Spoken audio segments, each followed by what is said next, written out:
여러분 안녕하십니까? C채널 매거진 굿데이 첫 소식입니다. 네, 사단법인 한국장로교 총연합회가 제37회 정기총회를 열고 신임 대표회장으로 하늘빛교회 김수읍 목사를 선출했습니다. 김수읍 신입 대표 회장은 하나님 앞에 기도를 엎드려 대한민국과 한국교회의 회복을 위해 힘쓰겠다고 밝혔습니다. 조홍경 기자가 보도합니다. 신임 대표회장으로 취임한 하늘빛교회 김수읍 목사는 한국장로교회와 대한민국을 건강하게 만드는 주역이 되겠다면서 대표회장으로서 성실한 직무 수행을 약속했습니다. 나는 교회 머리 대신 주 예수 그리스도께서 친히 이 땅에 세우신 한국장로교 총연합회 제37회 대표회장으로서 하나님의 영광을 위하여 본회의 합평과 성결을 도모하고 본회 발전을 위하여 맡겨진 채무를 성실하게 수행할 것을 하나님 앞과 전국 26개 장로교회를 대표한 총대 여러분 앞에서 엄숙한 마음으로 선서합니다.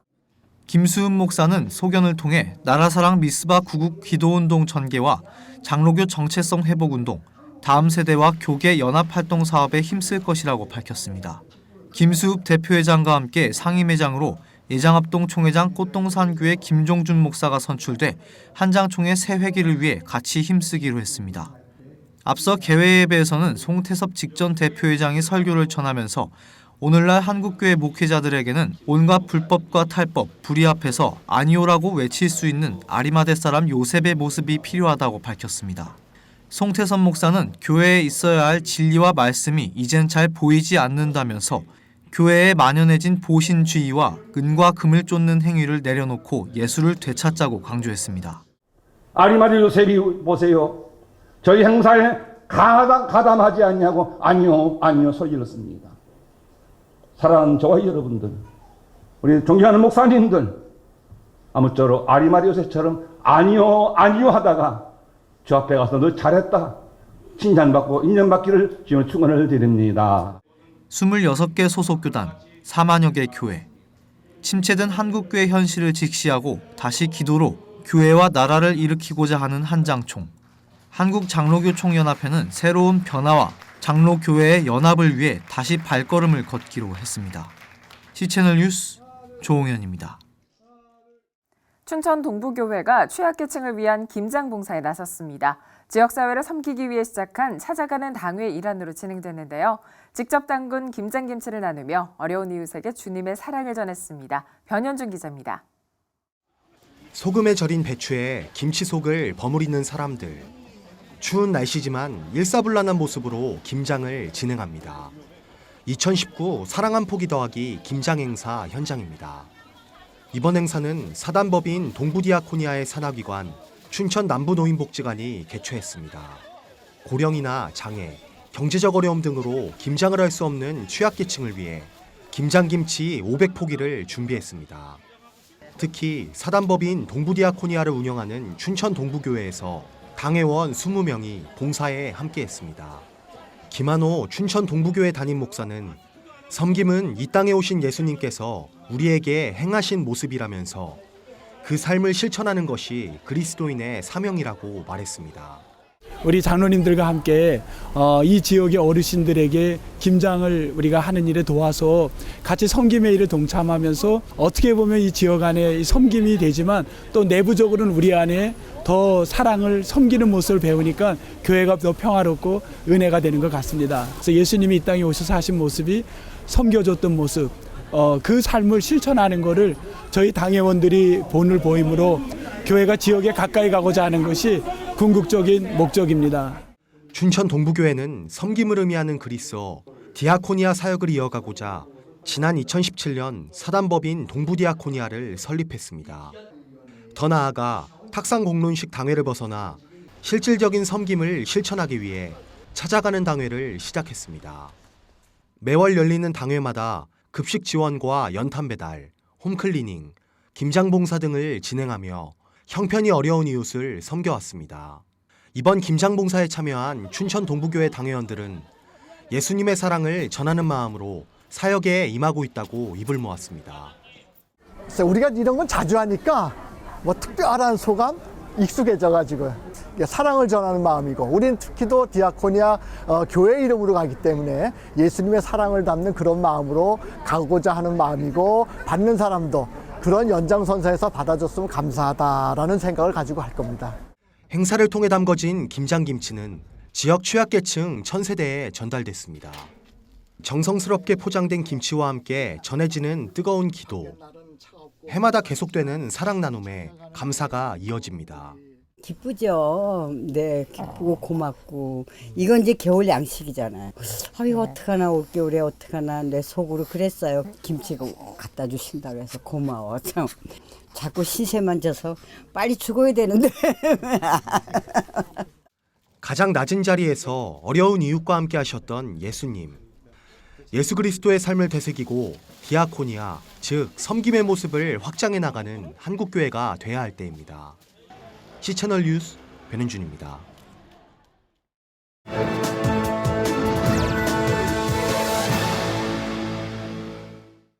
폼페이오 미 국무장관이 팔레스타인 자치령에 있는 이스라엘 정착촌이 국제법을 위반하지 않는 것으로 간주한다고 발표했습니다. 네, AP통신의 보도로 전해진 내용인데요.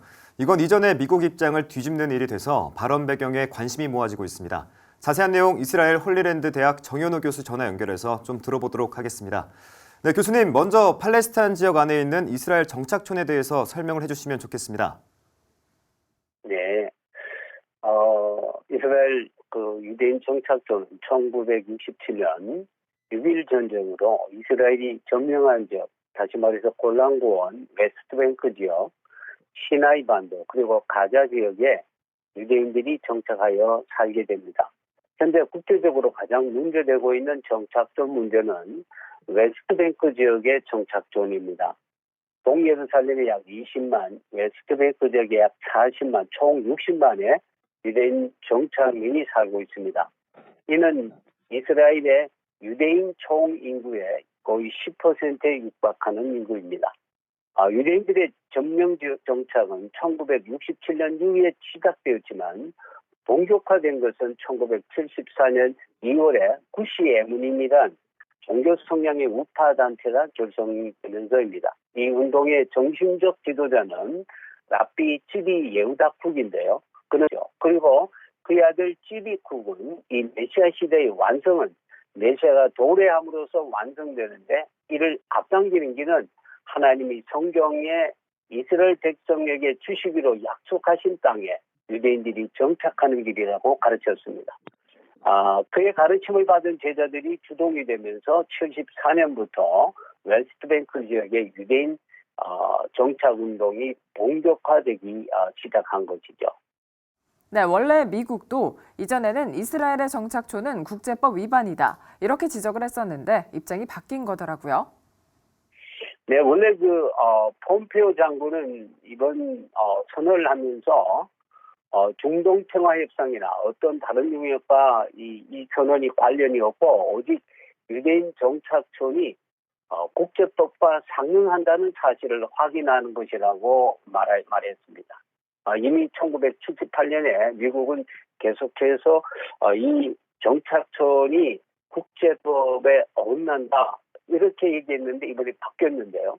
이런 선언의 배경에는 유대인 정착촌이 국제법과 상응한다고 하는 이런 선언의 배경에는 미국 내의 정치 현실과 밀접한 관련이 있다고 보여지는데요. 내년 2020년이 미국 대선인데 이 대선을 앞둔 트럼프 대통령이 지난 2016년 대선의 강력한 후원군이었던 복음적인 크리스찬들의 지지를 얻기 위한 조치의 일환이었다고 보고 있습니다. 이미 2017년 예루살렘을 수도로 인정하고 2018년 미 대사관을 예루살렘에 이전했으며 그리고 이스라엘의 골란고원 합병을 승인하는 것을 통해서 친이스라엘 복음주의 지지자들과 결속을 다져왔던 이 트럼프 대통령은 이번 유대인 정착촌 인정을 통해서 복음주의 크리스찬들과의 전폭적인 이런 지지를 끌어내고자 한 것으로 보입니다. 네, 또한 트럼프 대통령 사위 유대인인 제러드 큐시너의 입김도 상당히 작용했다는 분석도 나오던데 팔레스타인은 즉각 반발하고 있다고 하죠? 이번 유대인 정착촌을 인정한 이것은 이스라엘 측에 주어질 영향이 명백한 것으로 보입니다. 그린라인을 넘어서 웨스트뱅크의 땅을 합병하려는 이스라엘에게 어떤 기회의 문을 열어주는 격이 될 것으로 보입니다. 트럼프의 이번 조치가 네타냐후 총리에게 정치적인 힘을 실어주는 조치인 것은 다 알려진 사실인데 무엇보다도 이 네타냐후 총리의 최대 정적인 베니 간츠마저도 중요한 선언을 해준 미국 행정부에 박수를 보낸다며 트럼프의 선언을 지지했습니다. 이는 유대인 정착촌 문제가 이스라엘의 중도 좌파 측에서도 쉽게 반대 목소리를 냈다가는 유대인들의 이 표를 이룰 수 있다는 문제임을 시사해주고 있습니다. 앞으로 팔estin 사람들의 데모와 아랍 측 무장 세력의 반미, 반이스라엘 테러를 쉽게 예상할 수 있겠습니다. 이미 18일 월요일 미 국무장관 폼페오의 이 유대인 정착촌 인정 선언이 나온 직후에 미 국무부 대외안보실에서도 미 시민권자들이 예루살렘이나 가자, 웨스트뱅크 지역에 불필요한 출입을 자제할 것과 안보 주의령을 내린 바 있습니다. 앞으로 2.8 사태는 참 쉽게 예상할 수 없는 그런 이 어려움을 앞에 두고 있다, 이렇게 볼 수 있겠습니다. 이스라엘을 둘러싸고 진행되는 일들을 두고 성경의 예언이 성취되고 있다는 분석을 내놓기도 하고 각종 추측이 난무합니다만 그보다 더 중요한 건 평화의 왕으로 오신 예수님의 사랑이 그곳에 임하기를 바라는 것일 겁니다. 전쟁의 소문이 그치고 평화를 이루어 나갈 수 있기를 함께 기도해야겠습니다. 네, 이스라엘 홀리랜드 대학의 정연호 교수와 이야기 나눴습니다. 이스라엘 하면 앞서 언급했듯이 팔레스타인과의 끝없는 분쟁을 떠올리기도 하지만 많은 사람들은 성지 이스라엘을 떠올리게 됩니다.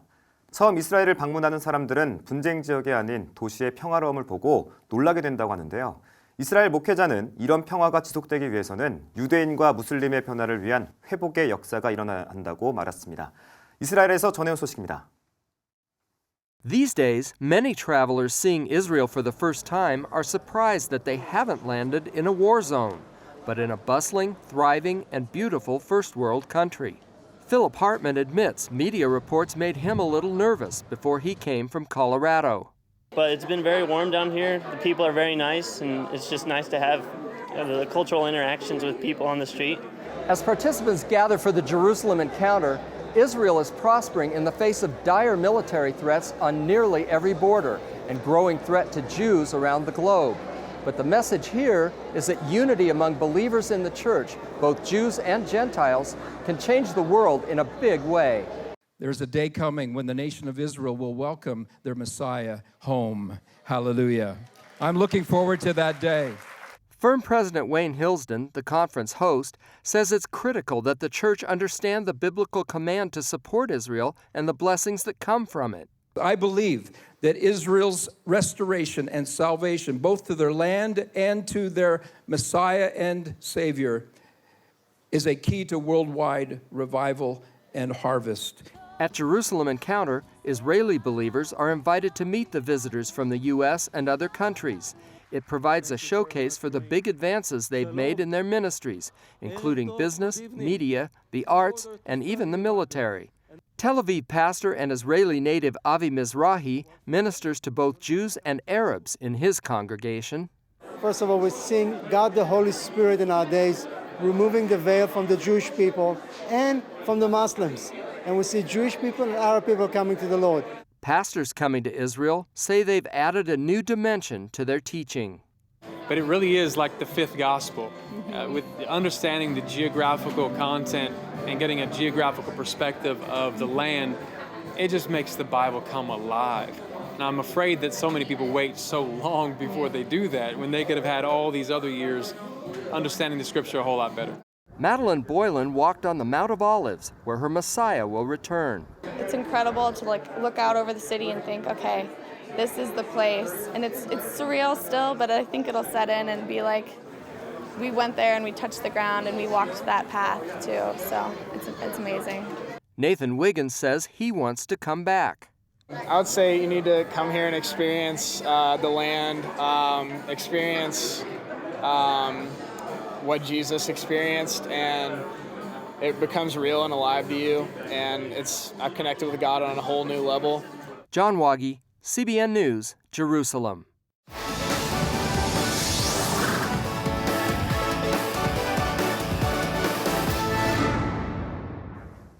20대 국회 시한이 얼마 남지 않은 상황에서 입법이 필요한 사안에 대한 국민청원이 줄을 잇고 있습니다. 네, 그중에 하나가 바로 민식이법인데요. 오늘 하나님의 법, 세상의 법에서는 이 문제에 대해서 짚어보겠습니다. 이재만 변호사 나오셨습니다. 변호사님 안녕하십니까? 네, 안녕하세요. 네, 최근 5년 동안을 보면요. 어린이 보호구역 내 교통사고 발생 건수가 무려 2,458건으로 그중에도 또 사망자 숫자가 27명에 달했다고 합니다. 이건 학교 가는 길이 안전하지 않다는 반증이기도 한데요. 심각하게 인식을 해야겠죠? 네. 이제 지난 5년간 이 통계를 보면 이제 어느 해에는 사망자가 거의 한 해에 한 10명에 육박하기도 했고 또 뭐 부상자가 뭐 한 1,000여 명이 되기도 하고 그러니까 이제 사실은 그 교통사고, 어린이 교통사고의 빈도수가 너무 많아서 상당히 이제 심각한 상황이죠. 그런데 최근에 결국은 이제 어린이가 이제 그 스쿨존 안에서 결국 사고를 당해서 사망한 그런 일이 있었죠. 이제 그 일에 대해서 이제 그 부모님이 그 일에 언론에 이제 보도가 되고 그래서 그 참담한 그런 일들이 보도가 되니까 이제 국민들이 이제 많이 관심을 갖게 되고 그래서 어린이들이 교통사고에서 안전해야 된다는 이 국민적 공감대가 이제 많이 형성이 되니까 그래서 결국은 그 어린이 이름이 민식인데 민식이를 추모하면서 다시는 이런 사고가 재발되지 않도록 하기 위해서 국회에서 이제 민식이법이 이제 발의된 것이죠. 네, 말씀해 주신 것처럼 그 어린이 교통사고에 관련된 법안으로 민식이법안이 발의됐다라고 말씀해 주셨는데 좀 더 자세한 배경을 언급해 주신다면 어떤 게 있을까요? 그러니까 이제 충남 아산에서 그 민식이라는 9살 된 어린아이가 이제 자기 4살 된 동생하고 결국 가다가 사고가 났는데 이제 사고가 난 곳이 이제 바로 스쿨존입니다. 그래서 그 사고가 났을 때 그 4살 된 어린이가 형의 그 사망을 직접 목격을 하는 그래서 이제 그 후유증도 상당히 이제 심할 것으로 보는데 근데 그 부모의 고통은 또 뭐 이루 말할 수도 없죠. 그래서 결국 그 부모님이 지금 국민청원도 올리고 뭐 이런 이제 일들이 많이 이제 나와서 이제 언론의 집중적인 보도를 받게 되고 그래서 결국 민식이법에 대한 이제 내용들은 결국은 사고를 방지하기 위해서는 여러 가지 사고 방지에 대한 안전 장치가 그 스쿨존에 있어야 되고 또 사고가 나게 되면 그 가해자에 대해서는 좀 더 중한 처벌을 해서 경고적 효력을 알려줘야 되지 않느냐. 이래서 결국은 이제 민식이법이 발의된 것이죠. 네, 운전하시는 분들은 많이 알고 계실 것 같은데요. 스쿨존에서 제한 속도가 시속 30km입니다. 그리고 만약에 이를 초과할 때는 벌금도 꽤 많이 부과되고 있죠. 네, 그렇죠. 이제 스쿨존에서는 이제 제한 속도가 30km 이내로 돼 있죠. 물론 이제 이걸 초과해서 하게 되면 적발이 되면 일반 도로에 비해서 벌금도 이제 2배가 되는 것이고요. 또 만약에 이제 스쿨존에서 사망 사고가 나게 되면 그 이제 특례법상 이제 12대 중과실에 해당돼서 피해자하고 합의를 했다거나 보험에 가입됐다고 하더라도 그래도 3년 이상의 징역형에 처하도록 이렇게 중하게 해놨습니다. 그리고 이제 이런 중한 처벌 외에도 실제적으로 스쿨존에는 여러 가지 안전장치가 필요하다. 말하자면 이제 과속 방지턱이라든지 또는 뭐 과속 방지 카메라라든지 또는 과속 방지할 수 있는 표지판이라든지 뭐 이런 것들을 설치해야 된다는 것이죠. 그래서 뭐 이런 걸 설치하려면 사실은 이제 많은 예산도 필요하고 그래서 국가에서 지방자치단체나 국가에서 관심을 갖고 설치하려면 이제 결국 예산이 이제 확보가 돼야 되겠죠. 그래서 이제 이런 여러 가지 문제들이 있어서 사실은 잘 설치가 안 되는 것이 이제 훨씬 많았고 그래서 이번 사고를 계기로 민식이법이 발의되면서 그런 사고, 교통사고 방지 안전 설치를 지방자치단체한테 의무화하는 그런 법안이 이제 발의된 것입니다. 네, 의무화해야 된다라는 말씀을 하셨는데 그러면 기존의 법안과 다르게 민식이법안에는 어떤 구체적인 내용들이 들어가 있을까요? 그러니까 이제 그 어린이 보호구역 내 스쿨존에서는 결국 과속 방지 카메라 설치를 반드시 해야 된다. 그다음에 과속 방지턱도 만들어야지 된다. 그리고 또 교통사고 사망자가 났을 때 사망 사고를 발생시켰을 때 그때는 무기징역 또는 3년 이상의 징역형에 처한다 이렇게 돼 있죠. 그리고 이제 이게 문제된 것은 민식이의 그 사고가 발생한 그 스쿨존에는 네. 과속 방지 카메라가 없었습니다. 아. 그래서 사실은 어린애들은 그 스쿨존에서는 이제 서행을 하는 이유는 어린 아이들은 아직은 이제 주변 상황을 인식할 수 있는 그런 능력이 없기 때문에 네. 갑자기 뛰어나올 수 있어요. 근데 갑자기 뛰어나오게 되면 이 속도를 내면 이제 즉시 정차하기가 좀 어렵죠. 네. 또 하나는 30km가 조금이라도 좀 넘으면 네. 아이들이 바로 앞에서 튀어나오면 그 좀 가령 뭐 여러 가지 그 승용차 말고 좀 트럭이라든지 이렇게 앞이 좀 높은 네. 이럴 땐 밑에서 나오는 걸 볼 수가 없는 경우도 있습니다. 네. 맞습니다. 그래서 항시 옆에서 갑자기 나올지도 모르니까 항시 서행을 해야 된다는 그런 국민적인 인식이 좀 정착돼야 되겠죠. 네, 맞습니다. 사실 이 민식이법이 발의되기 이전에도 어린이 교통사고가 이전에 이미 빈번하게 많이 일어나고 있었기 때문에 여러 차례 유사 법안이 발의되고 있었던 걸로 네. 저는 알고 있는데요. 그런데 왜 그동안 처리가 되지 않았던 걸까요? 결국은 뭐 특별한 쟁점이 있어서는 아니죠. 이거는 반드시 처리돼야 된다는 데 대해서 이제 국민적 공감대는 형성돼 있죠. 근데 처리되지 않은 이유는 결국은 이제 관심 부족입니다. 네. 이제 이런 일이 벌어졌으면 결국 관심을 갖고 법안을 바로 발의를 하죠. 네. 그러다 또 시간이 지나면 그 관심이 식으면 이제 이 국회 회기가 끝나면 자동 폐기되지 않습니까? 네. 그 자동 폐기되고 이게 이제 반복되어 있는 것이죠.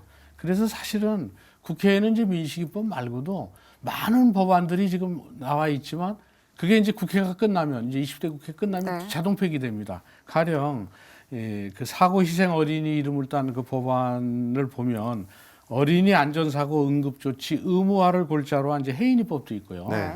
또 주차장 안전관리자 책임을 강화한 하준이법도 있고 어린이 통학 차량 신고 대상을 넓히는 태호 유찬이법 그리고 특수학교 안전감독 강화 조치가 들어간 한음이법 등이 있습니다. 네. 근데 이렇게 계류되어 있는데 민식이법의 경우에는 왜 이번에 문제가 됐냐면 사실은 이제 그 부모님이 그 청와대 청원에 제 아들의 억울한 죽음에 죽을 것만 같습니다라고 하면서 국민청원을 올렸고 네. 그게 이제 20만 명이 이제 넘어갔죠. 네.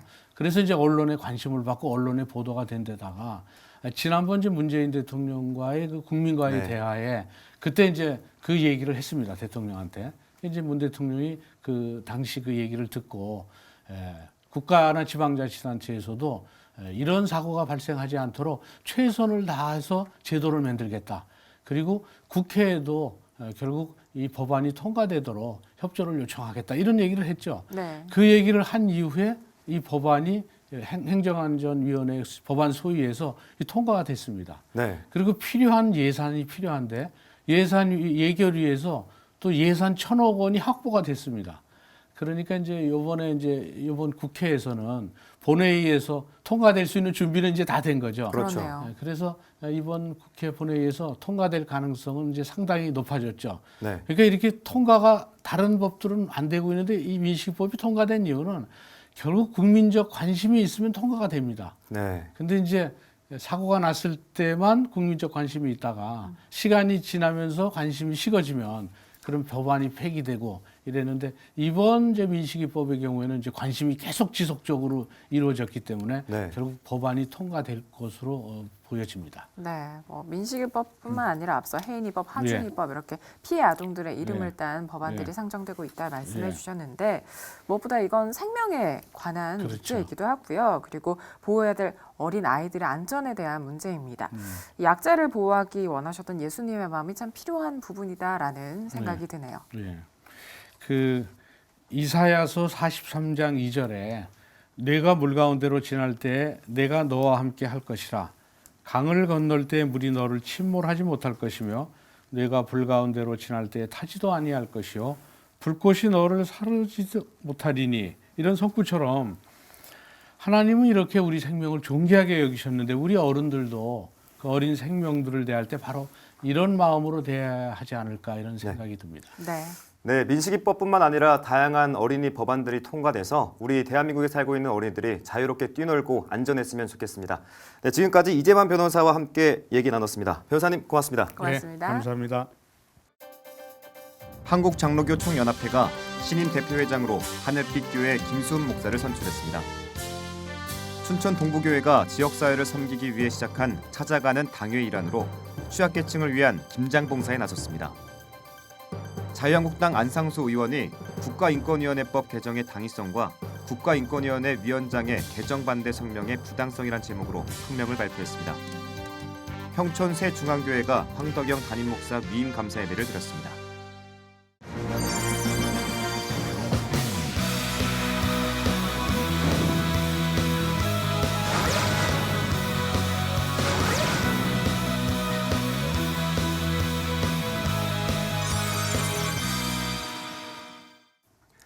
한 아세안 정상회의가 마무리됐습니다. 요즘처럼 다자간 외교가 중요하게 떠오른 때도 없었던 것 같은데요. 네, 한반도 평화를 위한 별도의 세션이 마련될 만큼 아시아 국가들에도 기획과 협상 문제는 깊은 공감대를 얻었는데요. 외교적인 대화와 협력으로 어려운 고비들을 잘 극복해 나가야겠습니다. 네, 시채널 매거진 굿데이 오늘 순서는 여기까지입니다. 시청해주신 여러분 고맙습니다.